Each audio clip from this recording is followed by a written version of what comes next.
In the previous lecture, we learned about the roller coaster ride that leverage can take you on. In this lecture, let's come back to the hopefully safer world of bond investing. In the lecture where I introduced bonds, we learned about the huge variety of bonds that are available for investors. Although it's great to have a choice, we all know that too much choice can be bewildering. Given that you'll want to add some bonds to your portfolio either now or sometime in the future, how do you pick out the ones that are best for you from among the literally thousands of different ones on the market?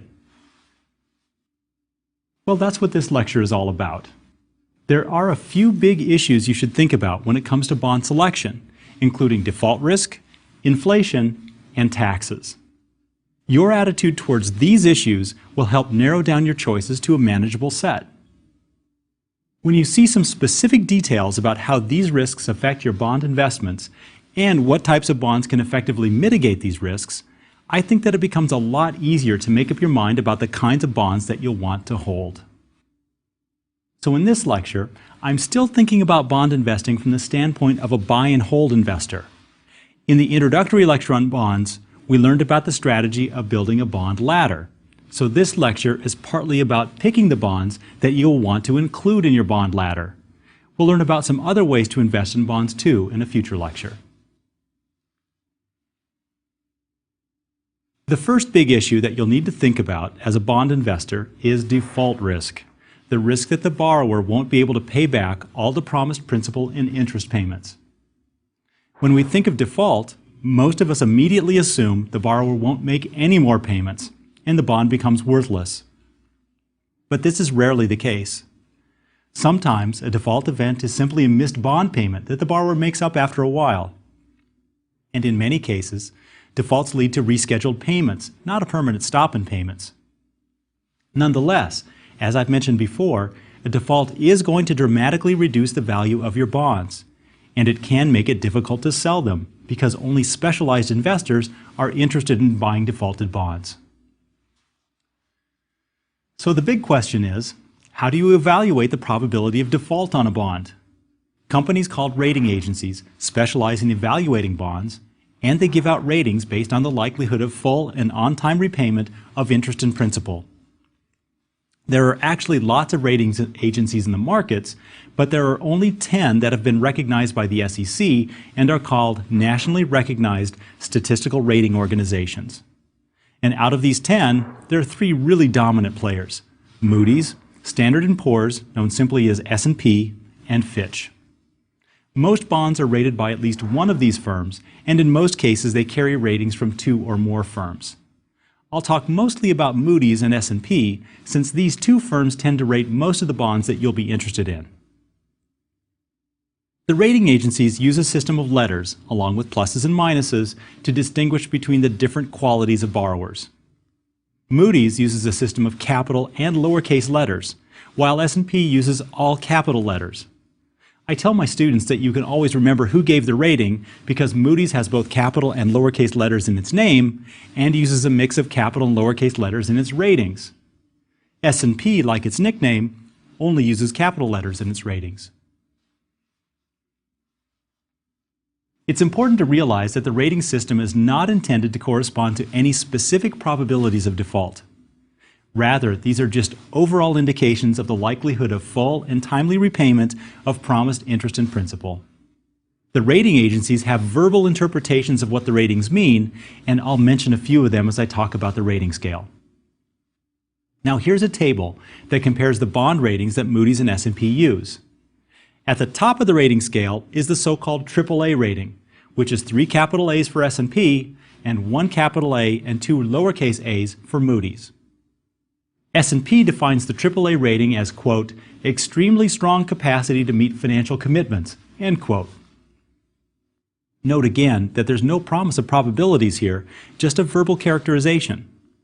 As we go down the scale, the characterization of ratings goes to very strong capacity at AA, strong capacity at A, and then finally adequate capacity to meet financial commitments at S&P's BBB rating, which corresponds in this case to a rating of Baa from Moody's.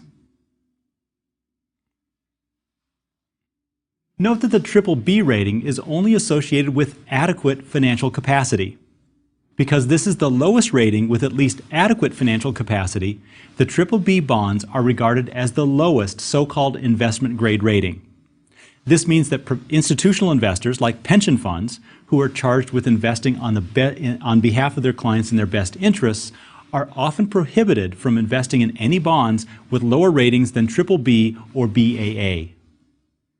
S&P refers to lower rated bonds as speculative grade. This implies that anything rated BB or lower needs at least a little luck in order to meet all of their financial obligations. Bonds rated BB or single B basically look okay for the short term, but are vulnerable to a downturn in general economic conditions or in their own specific business. Bonds rated in the C range are actually dependent on favorable economic conditions in order to be able to make their promised payments. And below the C ratings is only D, which stands for, you guessed it, default.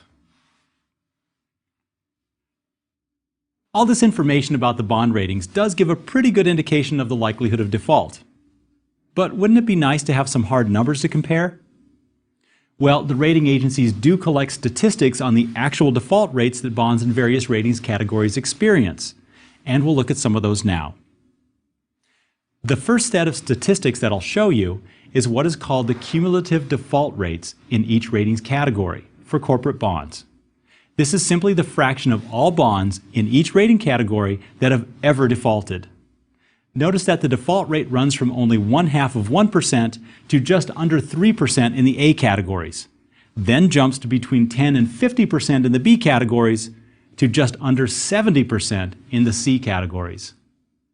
Now, this isn't a default probability because it's showing you the fraction of all bonds over a very long period of time that have ever defaulted. But it does give you an indication of the amount of risk that you'll take on if you maintain a ladder of bonds in a certain ratings category for a long period, say 30 years or more.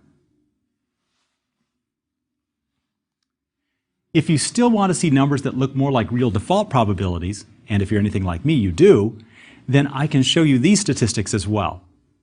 These are the average annual default rates between 1981 and 2008 of all corporate bonds around the world that were rated by S&P. So these numbers can be interpreted much more like the probability that a bond of a certain rating will default in a given year. Notice that the annual probability of default runs from virtually 0 to only 0.25% for the investment grade bonds over this period. But the annual default rate jumps up to between 1 and 10% per year for bonds in the BB and single B range. And then it jumps up to over 20% per year for bonds in the C range. I hope that this gives you a good understanding of what you're getting yourself into when you invest in corporate bonds of various ratings. Basically, if you buy and hold a bond rated below investment grade, you're looking at a chance of at least 1% per year that this bond will default. And if you hold a series of below investment grade bonds for a long period, then your chance of experiencing defaults on these bonds goes way up. The BBB bonds don't do too badly in terms of annual probability of default, but it seems like the defaults manage to catch up over long periods, as we see in that cumulative default rate of about 10%. But the A range features not only low annual default probabilities, generally lower than 0.1%, but also a very low rate of defaults over longer time horizons as well. Now, you as an investor will have to balance these default probabilities against the higher returns that lower rated bonds promise. It may be worth it to you to invest in a ladder of BBB corporate bonds because the increase in yield over, say, AA bonds is too high to pass up even when you consider the default risk. On the other hand, if you think about the amount of money that you'll have locked up in your bonds, you may find that even a long-run default rate of 1% is too high. You may think that if you're the unlucky one, the damage to your portfolio will be too much to recover from. And that's a perfectly legitimate concern. I certainly think that building a bond ladder out of corporate bonds isn't for everyone. Of course, you may think that those AAA bonds don't seem too bad. Why not build a bond ladder out of those? Well, that's a great idea, until you realize how few AAA corporations there are. As I speak, there are only 4 AAA-rated corporations in the U.S. So a AAA bond ladder may not be very diversified, which is also a concern. There does seem to be a much greater supply of AA rated bonds, however, which are certainly worth thinking about as a source of a corporate bond ladder. So if you are hoping to find a safe and attractive corporate bond to invest in, you may be pretty disappointed. Or maybe you're skeptical. Surely you think huge and successful corporations like McDonald's and Intel must offer bonds that are quite safe. Well, the answer is that they do, but the bonds are special ones, called commercial paper. Commercial paper is a special kind of corporate bond. It's unsecured, which means that it isn't backed by collateral. And it has very short maturity. Most of the commercial paper out there has a maturity of less than 270 days, and the vast majority of it has a maturity of less than 3 months. But commercial paper is a quite safe corporate bond. Only the largest and financially strongest firms are able to issue commercial paper, and defaults on the highest rated commercial paper are extremely rare. Of course, there's always a catch, and with commercial paper, there are two. One of them you've probably already guessed. Since commercial paper is a very short-term instrument, it usually pays a very low rate of interest. And second, there's a little matter of a minimum investment. The typical minimum size of a commercial paper lot is $1 million. So this effectively puts direct investment in commercial paper out of the reach of most individual investors. But there are two ways for you to get access to investments that are similar to commercial paper. One way is to look for the longer-term version of commercial paper, which is called medium-term notes, or MTNs for short. You can find MTNs on most bond brokers' websites. You just need to keep in mind that MTNs are rated like bonds and will probably have the same default track record as bonds. The other way to get access to commercial paper is by investing in a money market mutual fund. A money market mutual fund is a type of mutual fund that invests the shareholders' deposits in short-term, high-quality bonds such as treasury bills and commercial paper. These mutual funds were actually started in the 1970s to evade restrictions on bank deposit rates, known as deposit rate ceilings. They flourished then and continue to do so now because they can invest in commercial paper and earn interest rates that are usually significantly better than short-term bank deposit rates. Money market funds, as they're called, also offer the same types of conveniences as bank deposit accounts, such as access to ATM withdrawals and automatic bill paying. It's important to realize that money market funds are not bank deposit accounts, though. The way that they work is that investors buy shares in the mutual fund where each share costs $1. The money market fund's managers take the cash from the investors and buy short-term bonds like T-bills and commercial paper. As these bonds pay interest, the money market fund passes along this interest to the investors in terms of new shares in the mutual fund. So if I invest $1,000 into a money market fund, I'll own 1,000 shares of the fund. If the interest rate earned on the fund is 2% per year, then at the end of the year, I'll own 1,020 shares in the fund, where each share is still worth $1 each. Now, since money market mutual funds are not bank accounts, they're not insured like bank deposits are. But their safety is supported by two mechanisms. First, there are some clear and strict SEC rules about the types of assets that money market mutual funds are allowed to invest in. Rule 2A7, for example, lays out that money market mutual funds must hold high-quality bonds of no more than 13 months of maturity, and the average maturity of the entire fund can't be longer than 60 days. In addition, the main priority of the fund must be preservation of asset value at $1 per share rather than capital appreciation. The second mechanism is an informal bailout commitment on the part of the managers of the money market mutual funds. The companies that offer money market mutual funds usually offer many other mutual funds as well, which earn far more management fees than the money market mutual funds do. These fund management companies initially attract investors to their products through the money market mutual fund. So money market funds bring customers in the door. The idea is that if the shareholders can't trust the money market fund, then they surely won't trust this company with their other investments. So the money market fund managers have a big incentive to make sure that the money market fund fulfills its obligations, even if the managers have to pay out of their own pockets to keep the fund on its feet. For example, In 1997, a small finance company named Mercury Finance defaulted on its low-rated commercial paper. This commercial paper promptly lost 25% of its market value. A money market fund operated by Strong Capital Management was a big holder of the Mercury Finance commercial paper. And then the managers of the fund bought all the commercial paper from the fund with their own money at its pre-default value of $180 million. This example shows that even though money market mutual funds aren't federally insured, there are good reasons to believe that they're very safe investments. Of course, when you invest in a money market mutual fund, you need to be very careful about what the fund tells you about the types of commercial paper that it will invest in. Some money market funds only invest in T-bills, and of course, this is very safe. The downside is that the returns on these funds are fairly low. Money market funds increase the returns they offer by buying higher yielding commercial paper, which is fine if the paper carries a high rating, known as A1 or P1 by the respective rating agencies. But some money market funds try to further juice their returns by allowing themselves to invest in low-rated commercial paper, and that's really where the risk lies. So if you're tempted by a money market mutual fund that's returning a bit more than all the other funds, then you really need to investigate what the fund is holding. And you need to ask yourself whether the few extra hundredths of a percent are really worth the extra risk that the managers won't be able to bail out the fund in case a lot of their holdings default.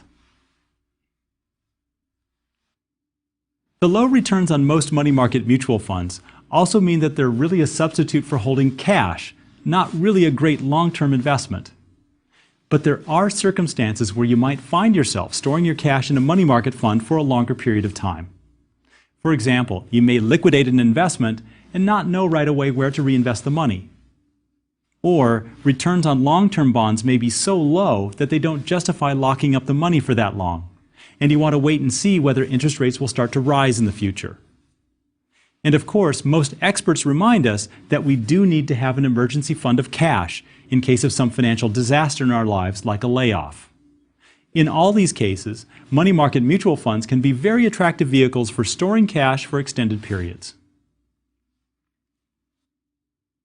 For longer-term fixed income investments, though, you'll eventually want to find longer maturity bonds that have the risk-return profile attractive to you. And the fact is that corporate bonds just aren't going to be attractive to everyone. So we should consider the alternative, government bonds. As we learned in the introductory lecture on government bonds, or on bonds, there's a surprisingly large and diverse set of government bond issuers out there. These days, even governments are rated by the major rating agencies, so you can use these ratings as a guide. But although the lettering system is the same, the letters don't quite carry the same meaning, because a government's willingness and ability to pay its debts is influenced by a different set of economic and political factors than corporate debt is. Nonetheless, the spirit of the ratings on government debt is about the same as corporate ratings, so I think it's okay to interpret them in about the same way.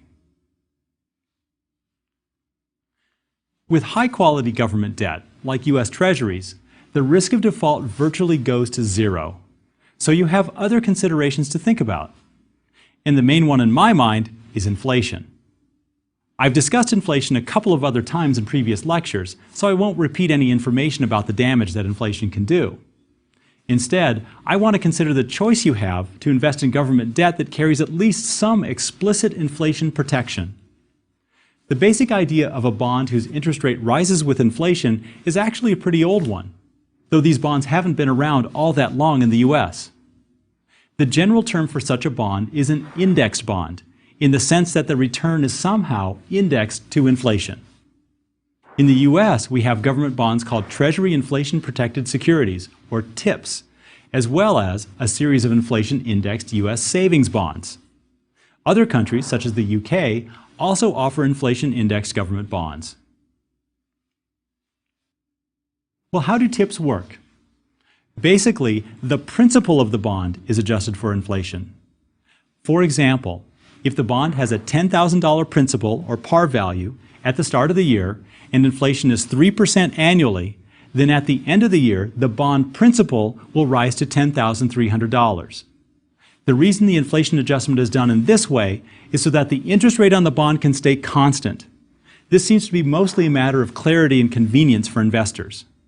The quoted interest rate on TIPS is the inflation-adjusted or real interest rate that the bond pays. Your total increase in value will depend on both the inflation rate as well as the inflation-adjusted rate the bond pays. Well, let me give you an example to show how this works. Suppose you buy a Treasury inflation-protected security with an initial principal value of $10,000, and the interest rate on the bond is fixed at 2% per year. If inflation is 3% over the course of the first year, then the Treasury marks up the principal on the bond to $10,300 at the end of the year. Then, during the next year, the Treasury pays you 2% interest based on the new principal of $10,300. So during the second year, you'll get 2% of $10,300, which is $206 in interest. Note that we have to find out what the inflation rate is before the Treasury marks up the principal of the bond. That can't be avoided. Any inflation index security is going to face some kind of delay based on the fact that we have to wait to measure the actual inflation. Now, here are a few more details about TIPS that you ought to know. First, in my example, I pretended that the inflation adjustment occurs only once per year to keep it simple. But the inflation is actually measured monthly, and the interest adjustment actually happens twice per year, which is better for you. Second, TIPS will decrease the principal if there is deflation, so that the interest payment will fall if the consumer price index actually falls. But at maturity, the Treasury will repay either the adjusted principal or the original principal, whichever is higher. That means that even though deflation may decrease the interest payments you receive, the principal you actually receive is protected against deflation. Finally, TIPS are actually quite affordable. Unlike other government bonds, TIPS can be purchased in increments of only $100. Now, there is an alternative to TIPS offered by the U.S. Treasury called I-bonds. I-bonds are inflation index savings bonds, and they can be purchased directly through Treasury Direct as well as through banks. I-bonds are even more affordable than TIPS since the minimum purchase is only $25. But they don't adjust as rapidly to inflation, and they have some other restrictions as well. For example, individuals are only allowed to purchase $5,000 worth of I-bonds per year, whereas they can purchase up to $5 million per year in TIPS. Of course, TIPS do have a couple of potential downsides that you should also be aware of. First, there's the amount of the real return on TIPS. TIPS are longer-term bonds. They're only available in maturities of 5, 10, and 30 years.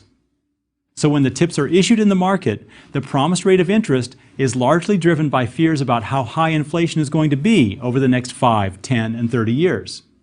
When people get more worried about inflation, they flock into TIPS, which drives the price up and the promised interest rate down. And when inflation fears calm down, investors buy other bonds instead, so the promised rate on TIPS rises and the price of TIPS falls. This leads to two potential problems. First, if you buy TIPS during a time when there's a lot of fear for future inflation, then the promised returns on TIPS will be very low. And second, if you have to sell your TIPS before they reach maturity, then you can suffer a capital loss on your TIPS just like you can on any other bond. How does the inflation protection in TIPS stack up against the inflation protection in normal government bonds? Well, when a regular Treasury bond is issued, its interest rate is influenced by the amount of inflation that is expected to occur over the life of the bond. In fact, there's a well-known rule of thumb in economics called the Fisher effect that captures this relationship. The Fisher effect says that the interest rate on any bond is the sum of the real rate of interest plus the expected annual inflation over the life of the bond. So when you buy a regular bond that isn't adjusted for inflation, you're hoping, or rather betting, that inflation will be less than or equal to what the market expects it to be. But if inflation rises unexpectedly, you'll lose value. With TIPS, on the other hand, you know that you'll get compensated for whatever inflation occurs over the life of the bond. There won't be any nasty inflation surprises. But the price you pay for that certainty may be that the inflation-adjusted return is lower than the inflation-adjusted return on a regular Treasury bond. And the problem is, you won't know for sure until the bonds mature. So the choice is really about risk. Do you want to take the risk that inflation will be higher than expected, or do you want to get rid of that risk? That depends on your own feelings about risk, as well as how you personally expect the markets and the economy to perform well into the future. Well, so far we've talked about default risk and inflation risk. The final aspect of bonds that may help you narrow down your choice is tax treatment. Bonds are one of the few types of investments that receive potential tax exemption, and for some investors this is an attractive feature. For example, interest on Treasury bonds is exempt from state and local income taxes, though the interest is taxed by the federal government and capital gains are taxable as well. But it's municipal bonds that carry the biggest potential tax advantage, since the interest payments on many issues are exempt from federal income taxes. Because of this tax advantage, the interest rates paid on municipal bonds are always lower than the rates paid on fully taxable bonds. The question, of course, is how much lower? Now, depending on your tax rate, you could still end up better off on an after-tax basis by investing in a municipal bond with a lower interest rate than in a fully taxable bond that pays a higher interest rate. To find out whether any bond that pays tax-exempt interest is worth investing in, there's an easy way to compare the interest rate on a tax-exempt bond with the rate on a taxable bond.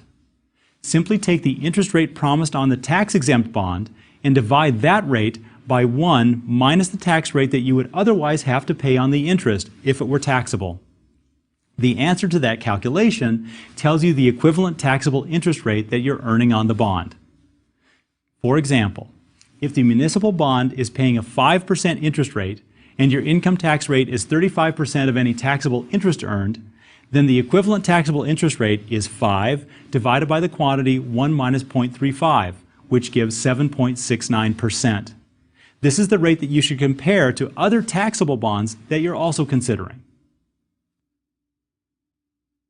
Now, as my example suggests, this is most relevant to investors who are in the top income tax brackets. In fact, the market interest rates on municipal bonds are usually driven by the investors in the top brackets. The rates get driven just to the point where the high tax investors are indifferent between tax-exempt and taxable bonds. So investors in lower tax brackets probably won't find these bonds worthwhile.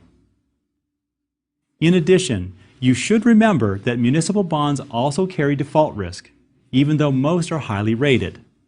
Although there hasn't been a default by a U.S. state in the post-war era, there have been a number of localities that have defaulted on their municipal bonds. So pay attention to those ratings and do your homework on the borrower, just like you would for a corporate bond. Well, in this lecture, we learned that there are 3 big issues that can really help you narrow down your bond selection. You'll notice that I started with default risk, because I think that this is really the big decision you need to make as a bond investor. I think it's wise to use ratings as an initial guide, just like we use financial ratios to identify good stocks. But you need to do your own homework on any risky borrower whose bonds you're thinking of buying. Then, consider how you want to handle inflation.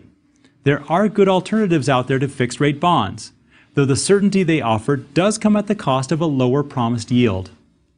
But there's no need to expose yourself to inflation risk if you don't want to. And finally, if you're in one of the top income tax brackets, you also want to think about investing in tax-exempt bonds, especially munis. Hopefully, this lecture gives you a compass for navigating that ocean of bonds out there. Given how important it is to move your riskier investments into bonds at some point in your investing lifetime, you'll have to sail across the sea eventually. But now I think you have the tools to make it a safe and pleasant voyage.